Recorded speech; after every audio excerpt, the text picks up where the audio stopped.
It's nice to be with you this evening in the month of March, almost the last day of March. And tonight I've got with me a person I consider a distinguished guest. He is a person born in Afghanistan in the town, maybe you call it city, town or city of Herat, H-E-R-A-T, Afghanistan. And when you travel to Afghanistan, Herat may be one of the first places you could encounter in times when you could do such things and go to a country like Afghanistan.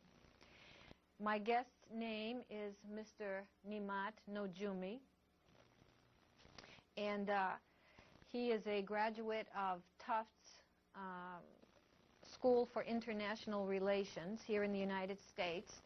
And in the year 2002, he wrote a book called The Rise of the Taliban in Afghanistan, among other of his scholarly works, and in general is a scholar on the whole area of Afghanistan, Iran, and Pakistan. And what caught my eye quite a bit, Mr. Nojumi, is I saw that you were a freedom fighter in the 80s in Afghanistan. So thank you for being here, and hello. Thank you for having me here and giving me this opportunity. You're welcome. What is the opportunity you'd like to take advantage of? What does it mean to you to be trying to talk on TV and be here at all? Well, there are a variety of different aspects of Afghanistan. Unfortunately, our average citizens, they know Afghanistan through years of war and conflict and militancy, especially dealing with the Taliban and Al-Qaeda. But Afghanistan has also other phase, a phase that is a country has 4,000 of historical background. And 4,000 years? 4,000 years of historical background and massive historical heritage. And also it is located in a cross-cultural region connecting India to China and also the subcontinent of India to the western part, the Middle East, and all the way to other part of the close to Europe. For many years, or actually for centuries, Afghanistan has been the crossroad between cultures and civilizations. And this is the part that have been missing from our understanding of this age about Afghanistan. Well, I dare say that we don't understand at all. Even we don't understand the Al-Qaeda-Taliban situation, let alone, which really is a speck of nothing in the context of what Afghanistan really truly is about. What does the word Afghanistan or Afghani mean? Afghanistan, it comprises of two words. One, Afghan, the people of Afghanistan, and Stan, the place that they live. It is rooted in the, it is a Persian word and phrase, and being called for the current geographic location of Afghanistan almost about 200 years now. In the past, the area had different names, and Afghanistan comprised of 8 major ethnic groups, and there are a variety of different languages. The two official languages of Afghanistan are Pashto and Dari, which is a dialect of Farsi or Persian. It is mostly a mixture of different ethnic groups who came throughout the centuries in this area and mixed together and lived together. Afghanistan, it is an Islamic country, but had a significant portion of minorities such as Hindus, Sikhs, and Jews who lived in coexistence with the Muslim majority for many, many years. Well, I'd like to say before all the terrible wars, and correct me because I nowhere near understand it as do you, but the first one being against Russia in the 70s, and then a civil war within the country in the 90s, and then the war of the U.S. invasion in 2001 or 2, starting in 2001. So many, many years of war. That gives us, what, about 30, 25 to 30 years of war almost. Almost 3 decades. Horrible war. Landmines, bombs, disaster. I mean, massive killing. I mean, we're talking all-out war and degradation.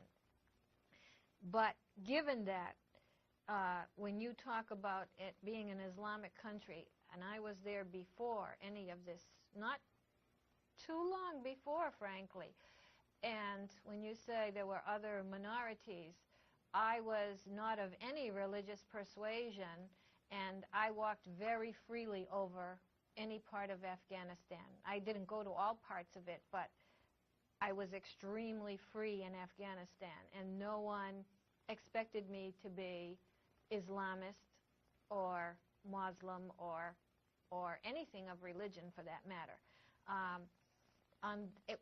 In fact, it will always stay in my mind as the freest place I ever went to. Now, if you did the way I took away, as long as you did nothing to transgress people, you had total freedom.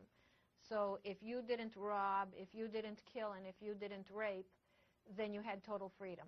Indeed. And if you did any of those things, then you don't. But it wasn't like what I hear about Saudi Arabia, where it's much more restrictive of how you can go about.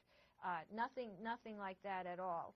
And you were just mentioning to me a while ago that sometimes people have gone to the country and acted in completely domestic ways of coming from the United States, for example. And that might not go over too well. And one thing that I did implicitly was wear a long garb and have a covering. I mean, I didn't feel I was restraining myself. I just thought that seemed like the thing to do. It didn't mean very much to me to do it one way or another. And when I'd walk down the street, the vendors, they were all males. Women were not on the streets. The only women I got to meet were when men that I knew would take me into the home to be with the girls who could only be seen in a very private way. But I'd walk down the street and the vendors would go, Hanum? You know, everyone would just say hello to me like that every day. And that was it. But it was totally free. So and Islamic. Now one time, and very cohesive, very interculturally formed and established without being rigid. And one time, I came upon some kind of a worship service of all males doing some kind of communal motions together, almost Sufiistic. I don't know. I'm not familiar with it. And I was watching it, and then I said to myself from a distance, I said, I'd better get the hell out of here. You know? So these are the kind of, you know what I mean? So yeah, I understand. You have to sort of dig yourself. You know, but that was my experience of being around. Let me tell you two things. First of all, you have mentioned there have been distinctions between Afghanistan as an Islamic country with, for instance, Middle Eastern countries. In Afghanistan, the Islam being introduced through variety of different means and channels. And it was a matter of choice at the beginning in 7th century AD. But Afghanistan also the center of Sufism, and many Sufi orders being originated either in Afghanistan or around that area. That the Sufi interpretation of Islam, it is based on the individual relations and God. It is the mother of religion is something that completely it is in the authority of a person and the way he or she build his or her relationship to God, and it is not the business of anybody else. This had left or led people into a way of understanding, local understanding of Islam, that it is a moral principle rather than something that you can, or a law and order that you can impose on people. For that reason, the Jews, Afghan Jews, the Afghan Sikhs and Hindus, they had excellent relations. And I myself do remember intermarriages between these four. And you don't find these type of social intercourse in other parts of the region. And also I do remember when I was in high school, even middle school and high school, were sitting in the same class with the Jews as well as Hindus. And they had the freedom to walk out during the religious classes, the religious subjects. And sometimes, I mean, we were kids. We wished if we were one of them to walk out and go play football or basketball or whatever. And such a mutual interaction will exist in Afghanistan at a time, and such peaceful environment. And the government and the central authority were out of really everyday local life. They certainly were. People they had the freedom. And within that local context, two things were very important. One, the individualism, the feeling freedom as a person, as a member of the community. And then second, communal autonomy means once you are a member of community, you are safe, you are protected, nobody will hurt you, everybody respects you, everybody knew you at the time.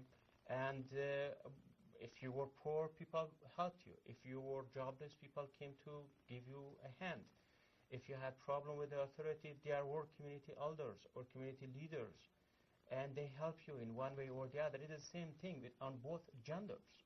And the gender relations, of course, was a complicated one. It's still a complicated one in Afghanistan, but it has its own typical gender relations, and of course being influenced by years of militancy and war.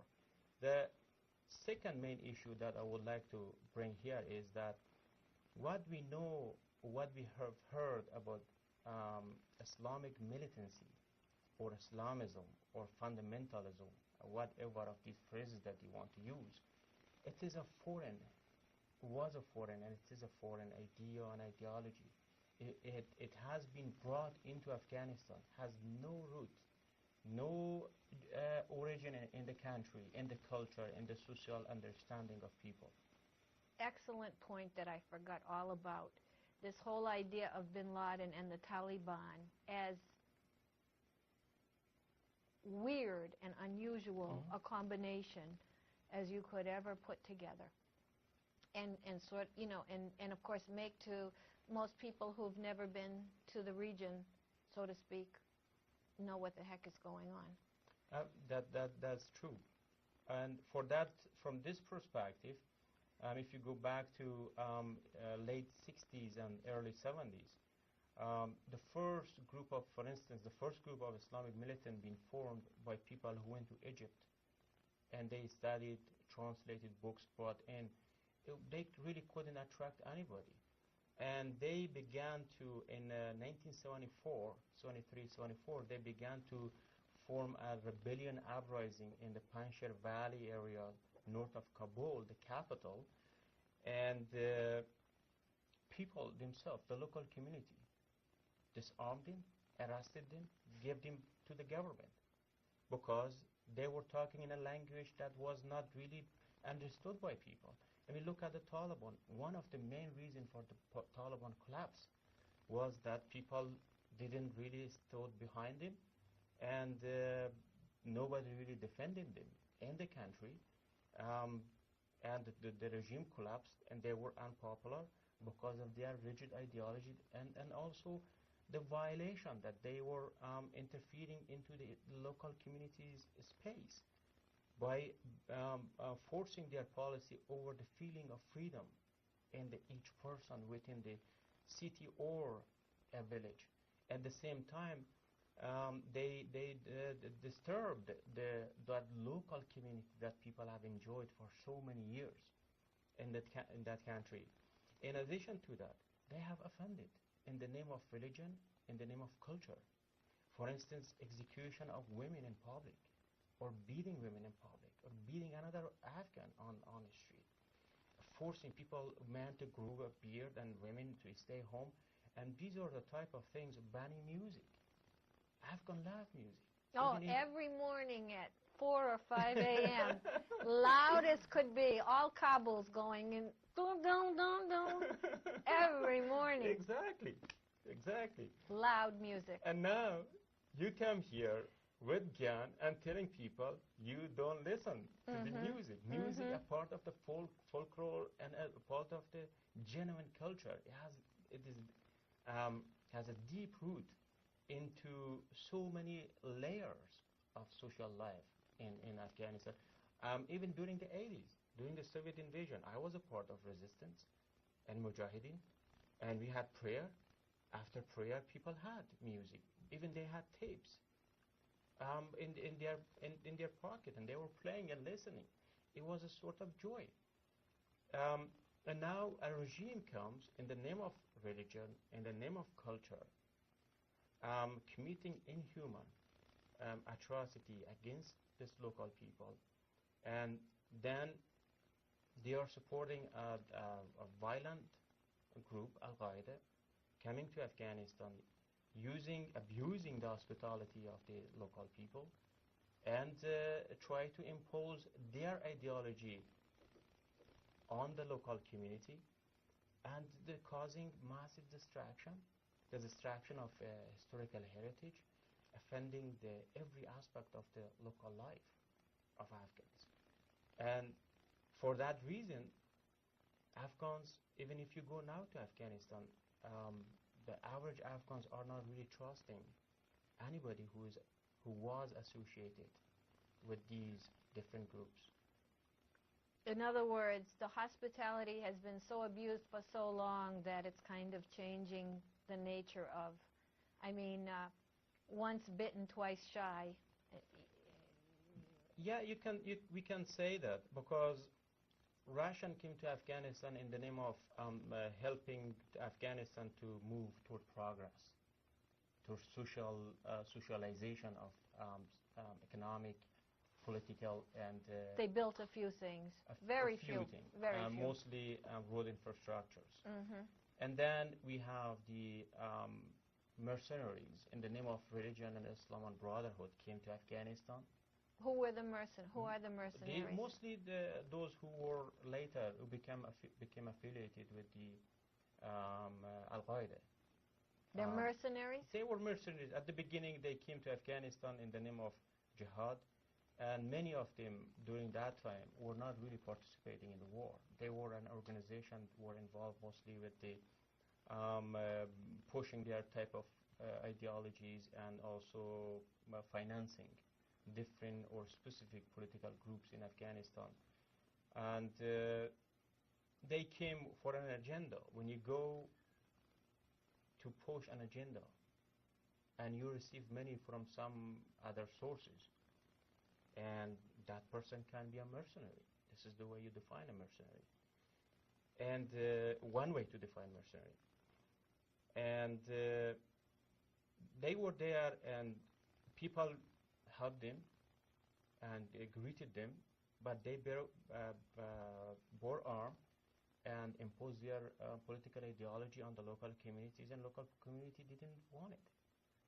These are what I try to say here is, with the massive support and financial ability of that the militant groups, non-Afghan militant group had in the area as well as in Afghanistan, they really couldn't stand. And once the U.S.-led coalition moved in 2001, at the end of 2001 in Afghanistan, the local Afghan communities, they were the one that disarming these people, beating and keeping them out of the street or kicking them out of the country.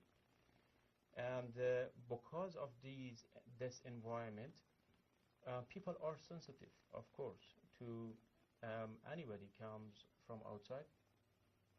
But I can tell you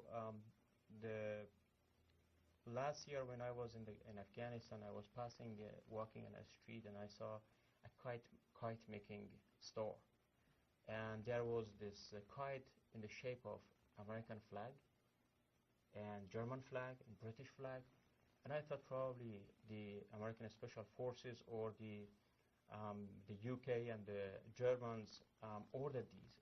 It was a matter of curiosity. I just stopped by and walked into the store and asked the shopkeepers or salesperson, hey, is somebody ordered these kites? And he said, no. And I said, how you got the idea? He said, they are here to help us. And it is something that we like and people buy. It depends.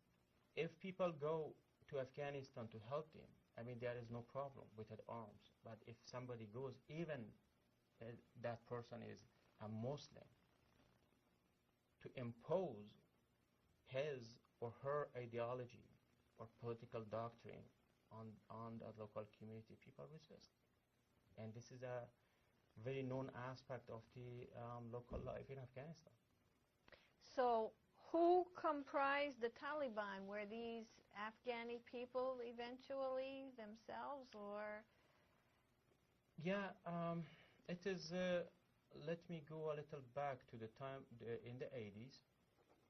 We know that Afghanistan was completely shattered by the Soviet invasion and the communist regime. Completely. How long did that war go on? I mean, went for 10 years. This is war. This is as gruesome as it gets. We are talking about over almost 150,000 Soviet soldiers in Afghanistan. And you are talking about over 12 million landmines. And tons of kids and adults walking around without limbs today, right? In these 10 years, the Afghans have lost almost close to 1.5 million people. Died. Dead. Dead. And it's not that big of a country, people-wise. No, we are talking about, at the time, 15 million people total population. 500,000 were handicapped. And 60 to 80% of the infrastructure of the country being destroyed. There were villages just wiped out from the geography of the country with entire of its population. And about 7 million people became refugees in the neighboring countries and all over the world. We are talking about 1/2 of the population being displaced. The refugees who went to Pakistan being recruited into the seminary schools and refugee schools in the refugee camps were under the influence of the Pakistani religious schools. And within these schools, at the beginning, it was in the hand of the Afghan political parties until the Soviets pulled out. And from that moment, the Afghan political parties lost their control over these schools, and they didn't have financial resources to commit and to maintain these schools. All these schools shifted under the Pakistani religious political party. And here where these people began to learning more fanatic way of understanding Islam.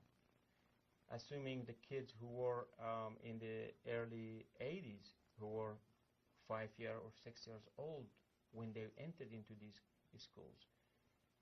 In the 90s, or at the end of the 90s, they are young people. I mean, they are adults carrying guns, and that they grew up with that kind of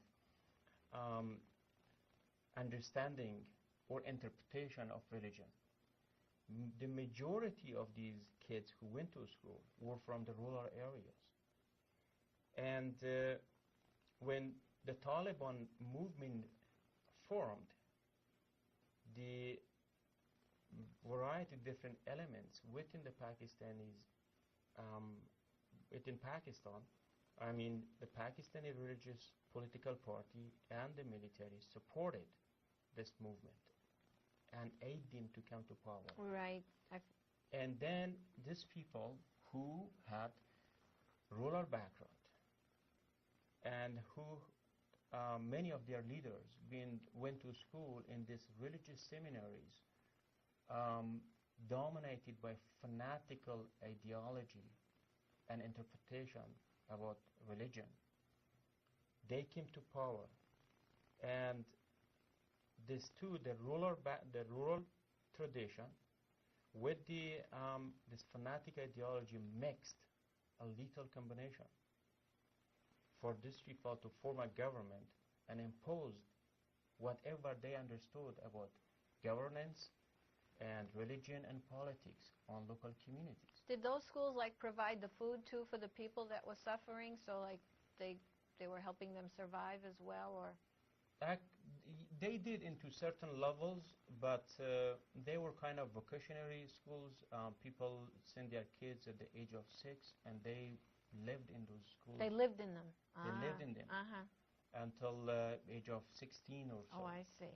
And a lot of these students being pulled into the war in Afghanistan. And the majority, for instance, the majority of the religious police force in the country were these young kids.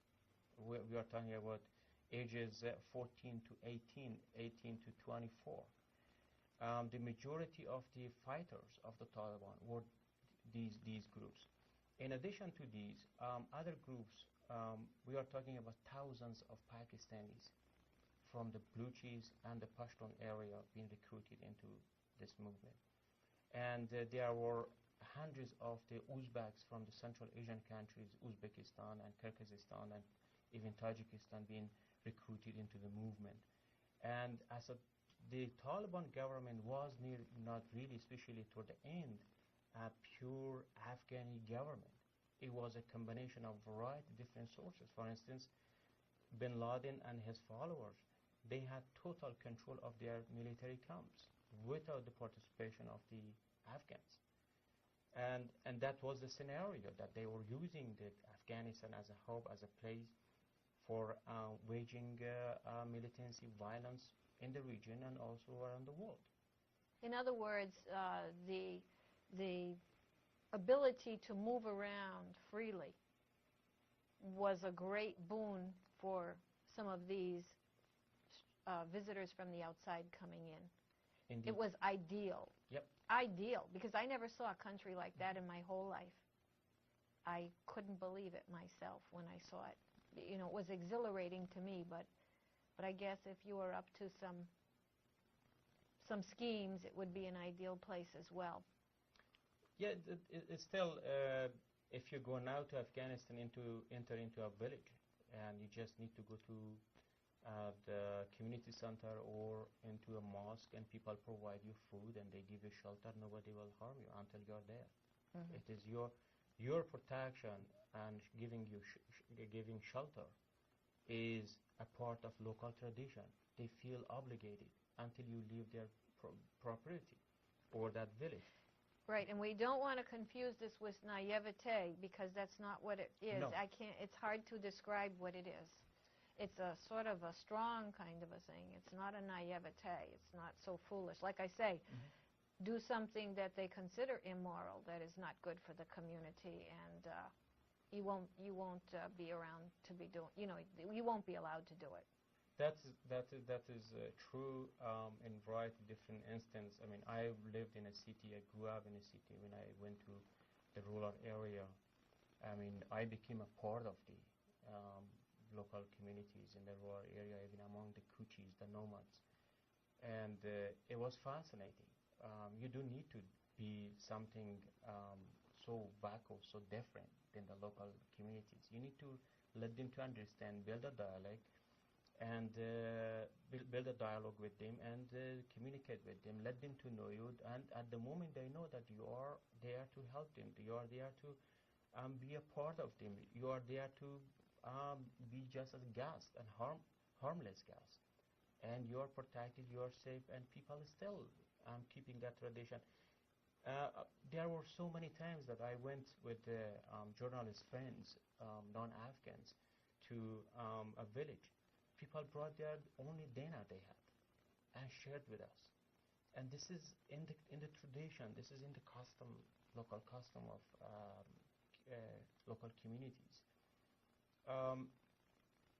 But unfortunately, that tradition been abused, as we are discussing. And right now, the Afghans are getting back on their feet and try to really build up their traditional network, and which has so many democratic components. People get together, they participate in the discussions about anything, especially what is important for the local community and or a village, even at the town level. And they have sort of similar town council that we have in the States. They call it jargon or council in the villages as well in the town, and they participate through that and they discuss over different issues, select their leaders, and engage in the government level discussions, and build their communities. For the first time in 30 years, now they try to do this. But of course, it is not an easy task. There are so many things going on, especially the negative effect of the 3 decades of war. So you're describing a very high degree of localism that you don't see in a lot of places where not federations and not hierarchy of power up to a top down back to the bottom, but horizontal kind of dynamic. Would that be fair to say? It is a good way to say that the social structure in Afghanistan. It is similar in sociology. We call it segmented societies. It is nothing bad or good about it. It is the way the society is. The structure formed in a horizontal way. That's correct. We have the central authority, and the central authority's job is to protect the borders, and as well as the provide services to a level as possible. But local communities have the freedom to engage in their local discussions. And rarely in the past they went to the government and asked the government help. If there was some people, a poor family in the neighborhood, they got together and collected resources or donated many food in kind or cash and supported that family. Somebody died, somebody was died, accident or whatever. Again, community came and support this family for a period of time. People kids or youngsters wanted to go to college, but nobody was in the community to support them. I mean, they didn't have the financial means to support their families while they are away in a school. Again, local community put resources together and helped them. Of course, education was free, and it still is free.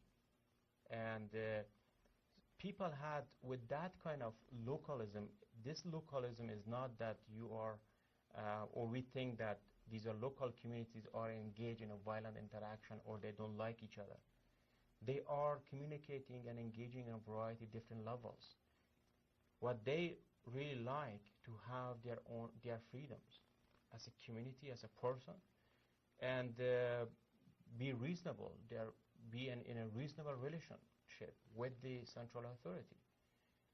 They don't like the central authority to come and impose tell them what to do. Rules and regulations. That doesn't make sense. But they like the central authority to come build a bridge, or build a hospital, a clinic, or build a school. You know, a thought just occurred to me too from before when you were talking about the nature of the Islamic philosophy in the country. I remember, excuse me, in the bazaar where a lot of cloth used to be sold, very many shops for cloth. I was passing, and one of the elder gentlemen had probably a grandson or a great-great-grandson who was reading the Quran to him. And the old man was saying to me, look how he reads. You know, this is what he was saying, and it was Islamic, you know, but he was so proud how he read, and he wanted to tell me, look how he reads. You know, I think that's a good, and it's something that went through my mind. You know, instead of like, this is very serious stuff, and you're, you know, you're either with it or you're not with it, you know, kind of thing. Reading Quran, like you have seen, it was an art. I mean, the way you read it loud, you read it in a very special tone. It was a sort of a vocale to use it in a social gathering. And while the majority of people did not understand or read Arabic, but they learned how to read in Arabic the Quran. One of the very interesting element that you may see now is I called it the revolution of education in Afghanistan after the collapse of the Taliban in 2001, at the end of 2001 and the beginning 2002. There are over 4 million students now enrolled in a variety of different schools. A significant portion of this are girls. And I went to remotest villages in Afghanistan in the last 2 years and asked specifically the family, do you like your girls go to school? And they laughed, and they were so proud of their kids to go to school. And you will see a man working on the field, on the farm, so hard. And the mother is working in the house as well as outside. They want to give their children and space to go to school. And this is what they really, it's a huge part of their nowadays community engagement and family matters and the discussion they had. And then when the kids come home and they're talking about other kids, what they have learned, they read things, and especially similar to what you have said, the example of that old man and his probably grandson. I visited a house in a remote village in the northwestern Afghanistan, and I was sitting there, and suddenly a man came and said, "Look, my children can read." I said, "Yeah?" He said, "You don't believe me?" And just went and grabbed the book and holding and pulling his son and the little girl, said, "Come on, sit and read to him." And they began to read, and it was a very happy moment. You can see that a sort of jubilant within toward education, and such a welcoming for sending their kids to schools. In our studies to 2002 with Tufts University and USAID, it was a USAID sponsored study. We were surprised to find the majority of people in Afghanistan are younger generation. We are talking about age 15 to 30 or 25 to 27. And the majority of the labor force in the country are these youngsters. In the many urban centers, people get up 6 o'clock, these kids go to English classes, computer classes, until 8. From 8 they go to, at 8 they go to school, regular schools, until 1. From 1 they go to work, until 6 or 7, and then go home, do homework. It is the same thing. And you will see nowadays more people they have access to computer technology, internet communications, and they speak especially English, and they write, they study. The school getting back to order. These are the sign of progress that people you may see every part of the country. Of course, the negative effect of war is still there. Landmines, a big portion of it is still under the ground and hurting people. The infrastructure is not in a good shape, and especially what is really important is that beside that many years of war, drought for 5 years, and lack of water, it destroyed rural communities and just drained their assets in the household level and the community level, and they made them so vulnerable to resist militant groups, to resist people who come with guns to their village or to their houses. And they were beaten down. They were beaten down. Mm-hmm. What I'm saying, with some help, international community's attention to what's going on in Afghanistan, these people can stand on their feet and run their life like everybody else. Mm-hmm. Yeah.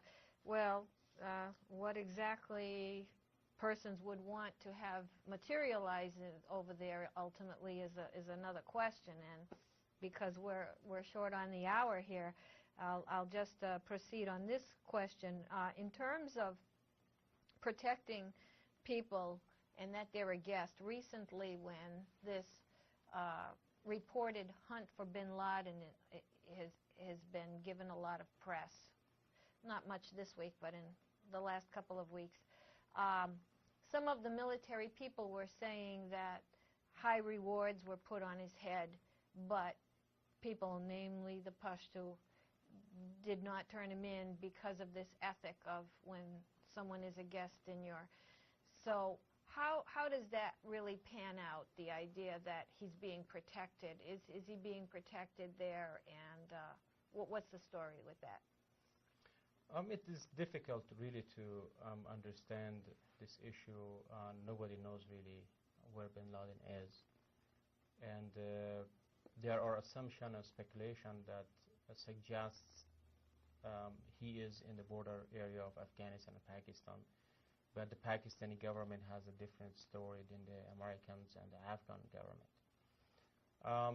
Indeed, Al-Qaeda activists have used or abused the local traditions. And it is a part of their, especially on the tribal Pashtun belt between Afghanistan and Pakistan, it is a part of their custom to protect their guests. But many of these people are now integrated with their local communities. They got married, they have children and kids. In addition to all these, there are certain religious political elements within the Pakistani government as well as the society are supporting these people. For that reason, once the military moves into the area, they already know that the military is coming. And again, they had the opportunity to escape. And this became a sort of cat and mouse play for many local who profiting out of this. They are milking both sides. They are probably getting, according to local resources, they are receiving money and cash and incentives from both sides. And unfortunately, the Pakistani government policy is in variety of different areas contradicts the United States objectives in the region. For instance, stability of Afghanistan in the benefit of Afghans as well as the Pakistanis and the whole people in the region. Having these people and protected them in the part of the Pakistani soil, it is not in the benefit of the Pakistani people, it is not in the benefit of Afghans, it is against the regional interest of the United States. For this reason, any protection for these people in the area is against everybody's principles, peaceful principles. And it is not good for the region. It has been destroying the trade relations, has been destroying the community relations between Afghanistan and Pakistan. And unfortunately, the capitals, especially Islam, were treating this as a sort of incentive or a sort of political issue to gain incentive from the Afghans as well as the United States, and which is dangerous for the Pakistani government and the Pakistani people. You're more saying than anybody. They're using it for, how are they using it? It is, we have seen that the Islamabad leadership, and especially the military leadership in Islamabad, has been cooperative in a variety of different areas.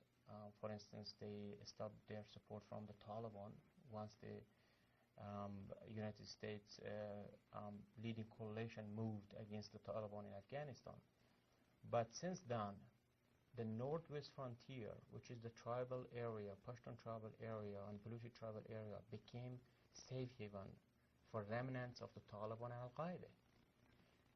This, something with such a big magnitude, with that many number of Taliban and Al-Qaeda in the area, their existence could not be possible or sustained without the agreement and the support of elements within the Pakistani government. For that reason, keeping these people in the area, elements of the regime in Pakistan, thinking to use them as a political pressure against Afghanistan in order to restrain Afghanistan and India relation in the regional platform. It is a little more complicated, but this is the way these militants been used. And these militants already won the election 2 years ago, and they are controlling two very important provinces in Pakistan, and they have huge supporters. Their religious seminaries and schools are active, and they are connected, well connected with the other networks in the region, and they are more dangerous to Pakistan and the people of Pakistan, who are crying for having a peaceful life and no war on their border and their neighbor. And because of this militancy network and the violent interaction, especially the sectarian violence between the communities, a lot of local people lost their jobs. We are talking about 40% of jobs being lost from the time of the Taliban collapse until now in this particular part of Pakistan. People are not happy, but these groups are dominating and try to abuse the religious feeling of the local people and creating a problem. What I'm saying here, all these with such a huge magnitude, and including having training camp, military training camp, crossing into Afghanistan, bombing and kidnapping and killing villagers and attacking the government positions and the US stations, all these cannot be happen without the collaboration and cooperation of certain elements within the Pakistani government, especially in the military side. For that reason, the majority of the observers believe that Pakistan is using these militants in order to gain incentives from Washington as well as from Kabul, and it is not a healthy policy. You mean like rewards and? Yeah, for instance, changing the policy against Taliban. Pakistan had received billions of dollars aid from the United States. I see. So by having them continue to be a problem, that keeps them in the mix on a potential lucrative chain of events, shall we say. Indeed. I get it. And if you really clean it up, it kind of puts an end to the situation, in theory. In theory. In theory. Yes. Okay. And we're coming short on time here. And, of course, the main government of Pakistan is military, right? That's considered military, correct, yeah. right? The general, who's quite bright, I would say. He's a bright guy, Indeed. isn't he? Whatever his philosophy. We have very few minutes left. It's not fair to pop this on you. But what about the heroin connection? Heroin connection is one of the most dangerous connection that brings Afghanistan on the table, and the importance to get involved with Afghanistan. We are talking about 26,000 tons of poppy cultivation per year in the country. And this has, because of the destruction of the economic basis of the society, or the whole economic system of the country. And because of all these years of war, there was the economic system shifted from a productive civil economy into war-based economy that controlled by warlords, by armed groups, by a variety of different agents. And poppy cultivation it is easy to cultivate for a lot of people that do not or does not require a lot of facilities, and also it has created an international network. There are buyers, there are investors, and this became cartels. Exactly. And it's been around for a long time too, before the war. I mean, it may be bigger. It's much bigger now, is what you're saying. It is. We are talking but about. It's been around for a long time. Yeah, but not to this level. It's more, and it's even more now as we speak. We are talking in a global price of $90 billion of industry of opium and heroin productions, which has corrupted the official governments in all neighboring countries. It had destroyed the basis of economy in Afghanistan. And also it gave the organized crime from Afghanistan all the way to Russia, from Russia to Italy, Italy to the United States. And many reputable appearing organizations, shall we say, many things that look like normal routine and okay routine entrenched in the network of Indeed, including these militant networks. And because of the war on terror, because of the pressures from Afghanistan and other parts, and the United States and other parts of the world against him, they have invested more in this black market economy and crime economy, actually. It's a better word. And profiting from there and using that profit in their militancy warfare. What I'm saying that drug militancy combined together and had formed a lethal development in the region that is not contained within the Afghani border. It is connected all over the world, including in the United States. And we're going to stop here, and I'd like to put in my 2 cents that in order to have this work the way it does and be readily available in neighborhoods near and far, it has to be entrenched with legitimate and, so to speak, and illegitimate. It's got to be mainstream. Common sense would dictate. How is it so readily available if satellites can find a glove on the ground, you know? It has to be a part of drug production, anti-drug effort, or anti-narcotic activities in Afghanistan. It has to be combined with the international policy toward the construction of Afghanistan. And until people have their means of production back in a normal way, until local communities are able to establish their social networks, until the Afghan Central Authority has the capability and the resources to handle this, it is difficult really to